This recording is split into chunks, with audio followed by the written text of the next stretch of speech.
Human brain हम लोगों ने डिस्कस किया था, डिसेक्शन देख लिए कि स्ट्रक्चर कैसे होता है ह्यूमन ब्रेन्स का। अब इसके जो टाइप्स है यानी कि फोर ब्रेन जो है उनके टाइप से हम लोग डिस्कस करेंगे कि जो फोर ब्रेन है वो एक्चुअल में कितने टाइप्स के होते हैं।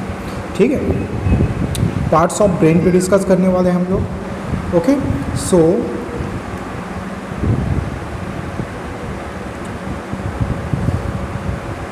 आप फोकस करोगे अच्छे से तो parts of human brain generally 3 types के होते हैं। पहला होता है आपका फोर ब्रेन, जो आपके ब्रेन का सबसे लॉन्गेस्ट पार्ट होता है। ठीक है, और ये इंटीरियर पार्ट होता है ब्रेन का, यानी कि आप देख सकते हो ऊपर का जो हिस्सा है वो आपका फोर ब्रेन का आता है। And the fore brain parts include क्या क्या इंक्लूड करता है? Cerebrum, hypothalamus and thalamus. ठीक है, तो अभी हम लोग डिस्कस कर रहे हैं फोर ब्रेन के mid brain and hide brain पे। तो इसका जो कंपोजिशन था वो तो मैं आपको बता चुका हूँ कि क्या क्या इसमें कंसिस्ट रहता है। एक मिनट, क्या क्या इसमें कंसिस्ट रहता है। So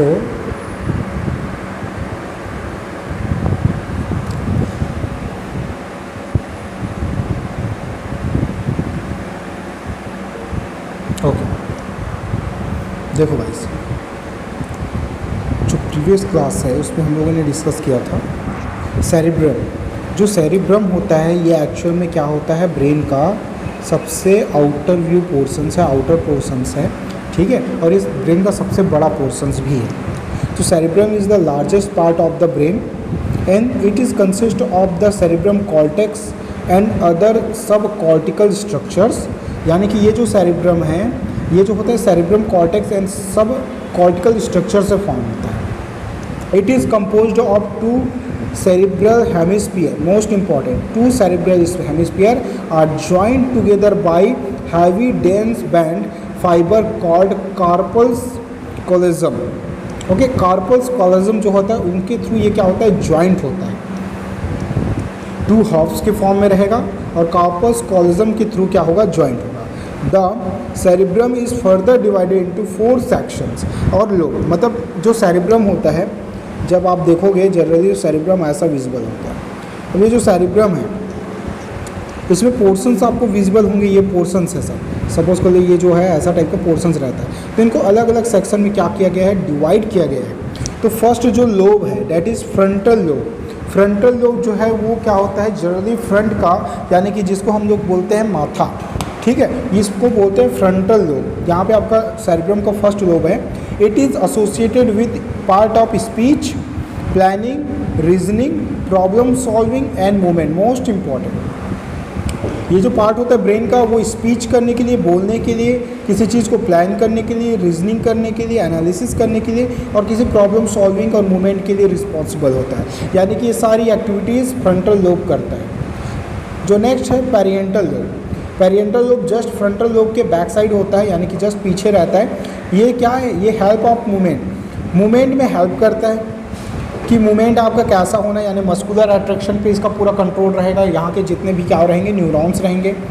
the perceptions of stimuli and orientation. Stimulus जो प्रोड्यूस होगा उनका ओरिएंटेशन जो होगा वो परसेप्ट करता है, समझने में हेल्प करता है।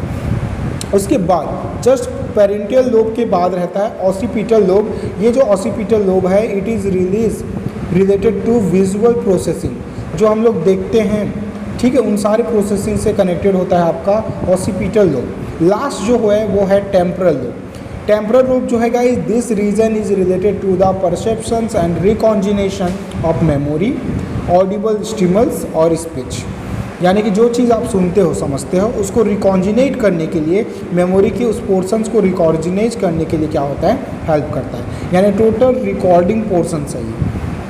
The brain consist of 2 types of tissue, grey matter and white matter. देखो ये तो लोब की बात है। अब लोब कहाँ पे है मैं आपको वो दिखा रहा हूँ। देखो ओके, देखो तो ये जो आपको येलो कलर का 6 नंबर का पोर्शन दिख रहा है, ये वाला portion, so this is a basically frontal lobe. ये जो है फ्रंटल लोब है, मतलब आप समझ लो कि आपका आइज़ जो है वो यहाँ पे है,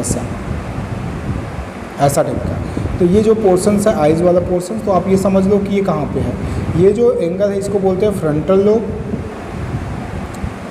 फ्रंटल लोब के बाद जो ये नेक्स्ट ये वाला पोर्शन आपको दिख रहा होगा फर्स्ट नंबर, ठीक है। तो ये जो फर्स्ट नंबर का जो कॉन्सेप्ट है, this is basically parietal lobe. Parietal lobe के बाद जो सेकंड नंबर आपको दिख रहा है, this is oriental lobe, occipital lobe. And ये जो फिफ्थ नंबर आपको दिख रहा है ग्रीन कलर का, this is basically temporal lobe. तो टेम्पोरल लोब जो होता है ये आपके डायरेक्टली कनेक्टेड है, देखो आइज़ वाले पोर्शन से, ठीक है।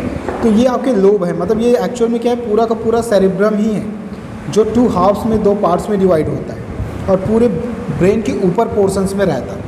अब ये जो है एक्चुअल में ऊपर देखने पे ये ग्रे कलर का दिखता है। ये ऐसा कलर में डिवाइड हम लोग इसलिए किए हैं क्योंकि सेक्शन हमको समझना था, इसका लोब समझना था। लेकिन रियल अगर कलर की बात करें, सो this is a basically look at a grey colour. ऊपर जो होता है ग्रे कलर होता है और इसका इंटरनल जो स्ट्रक्चर होता है वो वाइट कलर का होता है, ठीक है। अब ये डिफरेंस समझते हैं कि ग्रे मैटर और वाइट मैटर का क्या माजरा है। सो ब्रेन को जनरली हम लोग देख सकते हैं कि ये 2 टाइप्स में रहता है, एक होता है ग्रे मैटर में, एक वाइट मैटर में।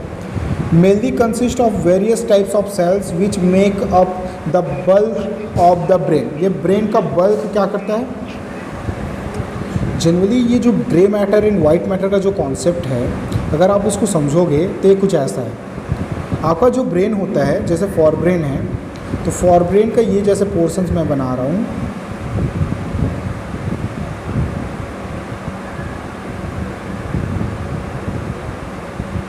ठीक है, ऐसा टाइप का। तो ये जो फॉर ब्रेन का जो कनेक्टेड पोर्शंस है, ऐसा सेक्शन में जो कट रहता है, इसका मेन रीज़न क्या होता है कि जो न्यूरॉन्स होते हैं, ठीक है, एक तो न्यूरॉन जो है वो डायरेक्टली आपके जो स्पाइनल कॉर्ड है उससे कनेक्ट होके ये यहाँ पे इंटर करता है और ये सीधा थैलेमस से अटैच्ड होता है। ये डायरेक्टली ब्रेन की किसी पोर्शन से नहीं, थैलेमस से अटैच होता है। और ये जो थैलेमस होता है, यहाँ से मोटर न्यूरॉन्स और जो अदर सेंसरी न्यूरॉन्स होता है वो पोर्शंस कनेक्ट होता है इसके अपर पोर्शंस में। यानी कि आपका जो क्या है, जो सेरिब्रम है उसके अपर पोर्शंस एंड लोअर पोर्शंस के साथ कनेक्टेड होता है, क्योंकि यहीं पे क्या होते हैं, जनरली क्वाइल्ड कंडीशंस में आपका ब्रेन के जितने भी सेल्स होते हैं, न्यूरॉन्स होते हैं, वो यहाँ पे ज्वाइंट होते हैं। अब पॉइंट समझना है यहाँ पे, ये जो न्यूरॉन्स ऊपर जाता है, ठीक है, ऊपर की तरफ जो गया है, इसका जो सेल बॉडी होता है, यानी कि जो नर्व सेल्स होती है, ठीक है, ऐसा जो आप लोगों ने देखा है नर्व सेल जो होता है, उसका ये जो सेल बॉडी होता है गाइस, वो एक्चुअल में ग्रे कलर का होता है। तो सेल बॉडी जो है वो कहाँ पे कनेक्टेड है, सेल बॉडी का जो डायरेक्टली कनेक्शन है वो अरेंज होता है ये ऊपर, तो ऊपर यानी पूरे सरफेस में कनेक्ट होता है सेल बॉडी। तो नर्व सेल्स की सेल बॉडी के कनेक्शन की वजह से ऊपर का जो लेयर होता है वो ग्रे कलर का दिखता है। और जो न्यूरॉन्स के सेल बॉडी के बाद जब आप उसके नीचे देखोगे तो ये जो पोर्शंस है ये पूरा ग्रे कलर का है। अभी रेड बना रहा हूँ लेकिन समझो ये पूरा ग्रे कलर है, ये पूरा ग्रे कलर का होता है। बट जो क्या है, इसके जो लॉन्गेस्ट पोर्शंस होता है जिसको एक्सॉन बोलते हैं, the axon are covered with myelin sheath. यहाँ पे क्या रहता है, पूरा का पूरा माइलिन शीथ रहता है और माइलिन शीथ का जो लेयर है वो वाइट होता है, ठीक है। और यहाँ पे पूरा ये जो पोर्शन है वहाँ पे आपको माइलिन शीथ का लेयर यानी कि एक्सॉन के लेयर ही मिलेंगे। इसलिए जो नीचे का जो स्ट्रक्चर होता है वो जनरली वाइट कलर का दिखता है, जो वाइट मैटर बनाता है, और ऊपर का जो है वो क्या बनाता है, ग्रे मैटर बनाता है। तो ब्रेन में जो सेरिब्रम है वो जनरली आपको 2 मैटर से दिखेगा, grey matter and white matter. तो इसको आपको जनरली समझना है कि ये होता क्यों है, ठीक है। कनेक्शन याद रखना कि न्यूरॉन्स का जो डायरेक्टली कनेक्शन है थैलेमस से होगा, ठीक है। और थैलेमस के थ्रू वो क्या होते हैं, डिफरेंट पार्ट्स जो होते हैं, डिफरेंट जो लोब होता है उनसे कनेक्टेड होता है। यहाँ से जो भी सिग्नल आएगा, ठीक है, बॉडी से जो भी सिग्नल आएगा वो किसके थ्रू आएगा, वो सिग्नल आता है आपके सेंसरी नर्व्स के थ्रू। और ब्रेन से जो भी सिग्नल जाता है वो मोटर न्यूरॉन्स के थ्रू क्या होता है, ट्रांसफ़र होता है।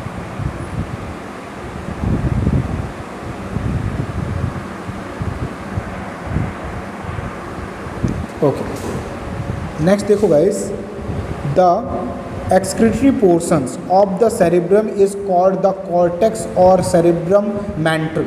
तो ये जो मैंटली वाला पोर्शंस है सेरिब्रम का, कॉर्टेक्स जो पोर्शंस है वो एक्चुअल में क्या है, वो एक्चुअल में ऐसा किसके बना होता है, ये मैं बता चुका आपको, नर्व सेल्स का बॉडी से, सेल बॉडी से, ठीक है। The cortex is extremely convoluted. अब तुम लोगों को पता है कि कॉर्टेक्स का यानी कि सेरिब्रम का जो कॉर्टेक्स एरिया है वो ऐसा कॉन्वुलेटेड होते हैं, ऐसा कॉन्वुलेटेड पोर्शंस में सेरिब्रम मिलता है।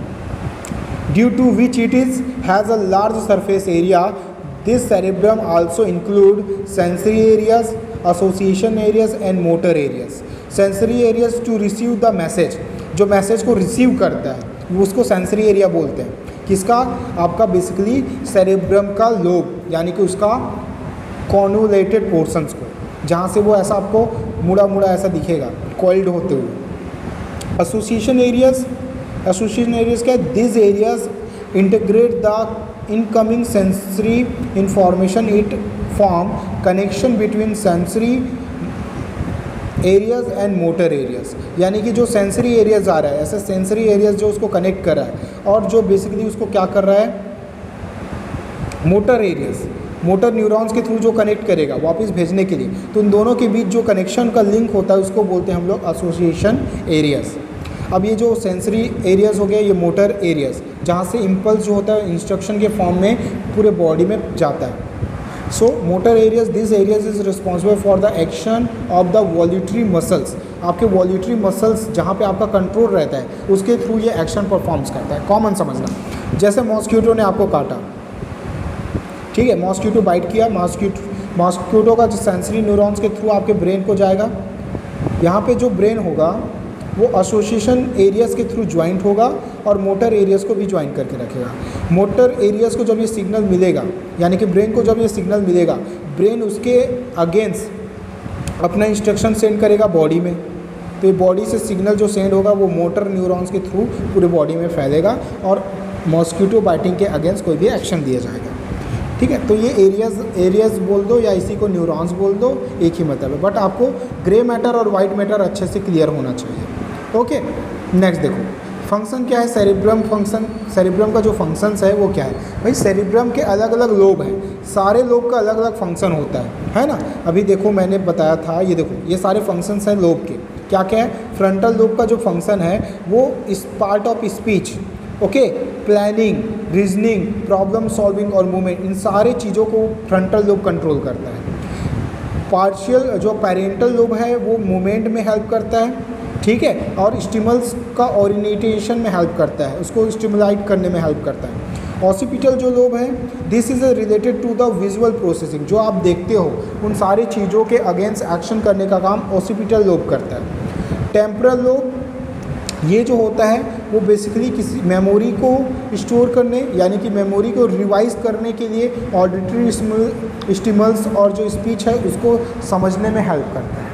तो ये अलग अलग फंक्शंस हैं, किसके हैं ये सारे पार्ट हैं आपके बेसिकली सेरिब्रम के. तो सेरिब्रम के ऑलमोस्ट ये सारे फंक्शंस होंगे, ठीक है. तो ये सारे फंक्शन आप किस में ऐड कर सकते हो? सेरिब्रम में. अगर सेरिब्रम में देखोगे तो सेरिब्रम का मेन फंक्शन होता है, इंक्लूड अगर कर दें इन सबको तो, so this is basically responsible for thinking, intelligence, consequence of and memory.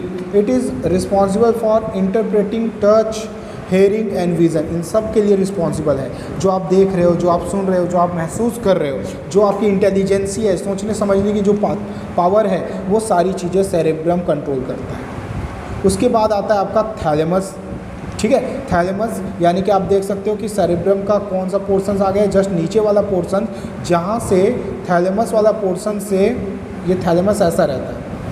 मतलब अगर मैं बनाऊँ फॉर ब्रेन, ठीक है, तो फॉर ब्रेन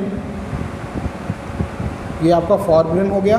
फॉर ब्रेन में ये वाला जो पोर्शंस मैं बताया था, दो पोर्शन, ये थैलेमस का रहता था.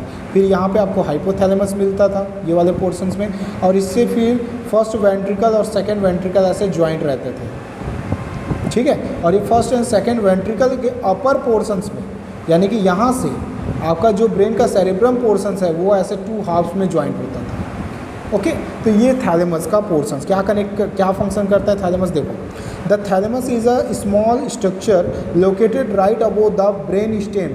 ब्रेन स्टेम के राइट पोर्शंस में, ऊपर राइट पोर्शंस में रहता है. अब ब्रेन स्टेम तो पता ही है, पोन्स और जो मेडुला है ना, और जो आपका सेरिब्रम है, सेरिब्रेलम, उन सबको इंक्लूड करके हम लोग क्या बोलते हैं, उसको ब्रेन स्टेम बोलते हैं. रिस्पॉन्सिबल फॉर रिलेइंग, देखो रिले सेंटर बोलते हैं ना थैलेमस को, याद रखना. Relying sensory information from the sense organ. Sense organ से क्या करता है, ये सेंसरी इंफॉर्मेशन को कैच करता है, यानी कि स्पाइनल कॉर्ड से पूरा का पूरा सिग्नल जो होता है वो इस थैलेमस में आके ही स्टोर होता है and it is responsible for transmitting motor information for movement and coordination. और उसके अगेंस्ट मोटर इंफॉर्मेशन यानी कि मोटर न्यूरॉन्स को सिग्नल देने का काम भी आपका क्या करता है, थैलेमस ही करता है। क्योंकि आपका ब्रेन फंक्शन कर रहा है मतलब आपका थैलेमस ही फंक्शन कर रहा है, ठीक है। ये मेन कनेक्टिंग साइट होता है, याद रखना। The thalamus is found in the limbic systems with cerebrum. The limbic system is mainly responsible for the formation of new memories and storing past experience. Most important, thalamus का ये performance है कि वो अपने न्यूरॉन्स के through जो convoluted portions होता है किसका, सेरिब्रम का, वहाँ पे कॉन्विलेटेड पोर्शंस में मेमोरी को स्टोर करने का काम करता है। ये मेमोरी स्टोर हो जाता है और जो भी एक्शन का मोटर जो भी इंस्ट्रक्शन आता है ये इन्हीं मेमोरीज़ के थ्रू, इन्हीं यादों के थ्रू उनको आइडेंटिफिकेशन में हेल्प करता है, जो मोटर न्यूरॉन के थ्रू कंट्रोल होता है। ओके, मतलब मेन कनेक्शन का जो लिंक है वो थैलेमस है। नेक्स्ट देखो, हाइपोथैलेमस यानी कि जस्ट इसके क्या होता है, आपके लेटरल पोर्शंस में होता है। The hypothalamus is small and the essential part of the brain located precisely below the thalamus. Thalamus के जस्ट नीचे, यानी कि ये जो पोर्शंस हम लोग बनाए थे यहाँ पे थैलेमस था, तो यहाँ पे आपका हाइपोथैलेमस यहाँ रहता था, ठीक है, जस्ट नीचे। It is considered the primary region of the brain. It is the involve of the following functions याद रखना इसके डिफरेंट फंक्शंस हैं। अच्छा, एक और याद रखना, थैलेमस का जो मेन फंक्शन होता है उसका मेन फंक्शंस ये सेंस ऑर्गन्स के लिए ही है, यानी कि मेन कनेक्शंस के लिए ही होता है। हाइपोथैलेमस का फंक्शंस देखो, ये क्या करता है, हाइपोथैलेमस इम्पल्स को रिसीव करता है, इम्पल्स रिसीविंग के लिए रिस्पॉन्सिबल है। रेगुलेट द बॉडी टेम्परेचर को रेगुलेट करने का काम करेगा हाइपोथैलेमस, यानी कि फीवर आ रहा है तो इंक्रीज़ करने का, नॉर्मल है तो डिक्रीज़ करने का। Control the mood off emotions, आपके जो भी इमोशंस होते हैं उनको कंट्रोल करने का काम करेगा। Control the sense of taste and smells, smell जो हो रहा है, टेस्ट जो हो रहा है, उन सबको क्या करता है, कंट्रोल करता है। Synthesis of body essential hormones, ठीक है, तो हार्मोन्स जो भी जनरेट हो रहा है उसको थैलेमस, हाइपोथैलेमस का जो पोर्शंस है वो क्या करता है, उसको सिंथेसिस में हेल्प करता है। रीज़न बता रहा हूँ, क्योंकि हाइपोथैलेमस के जस्ट नीचे क्या होता है, पिट्यूटरी ग्लैंड होता है। This is basically the master gland, okay, और यहीं से हार्मोन के स्टिमुल्स क्या होते हैं, जनरेट होकर सिग्नल जाते हैं। सिंथेसिस का काम कौन करेगा, फिर आपका hypothalamus. Coordinate the message from the autonomous nervous system, यानी एएनएस को कोऑर्डिनेट करने का काम, मैसेज को सेंड करने का काम हाइपोथैलेमस कर रहा है। Control appetites, peristalsis, the rate of heart beat and blood pressure, means आपका जो इनवॉल्यूटरी कंट्रोल्स हैं, ठीक है, इनवॉल्यूटरी मूवमेंट्स हैं, उन सब को क्या करता है, ये अपने बॉडी के अकॉर्डिंग कोऑर्डिनेट करता है। कंट्रोल नहीं बोल सकते, ये इसको बोल सकते हैं कोऑर्डिनेट करता है। Form and excise with pituitary gland which is the main link between the nervous and endocrine system, यानी कि आपका जो न्यूरॉन्स है, जो आपका क्या है, जो नर्व्स है न्यूरॉन्स के फॉर्म में, और जो एंडोक्राइन सिस्टम है एक हार्मोन कंट्रोलर है, और एक ये मतलब कि आपका जो ब्रेन है वो कंट्रोल के लिए रिस्पॉन्सिबल है, और एंडोक्राइन सिस्टम जो है वो कोऑर्डिनेशन के लिए रिस्पॉन्सिबल है। दोनों एक साथ क्या होते हैं, परफॉर्म्स करते हैं, और दोनों एक साथ ही कंप्लीट होता है।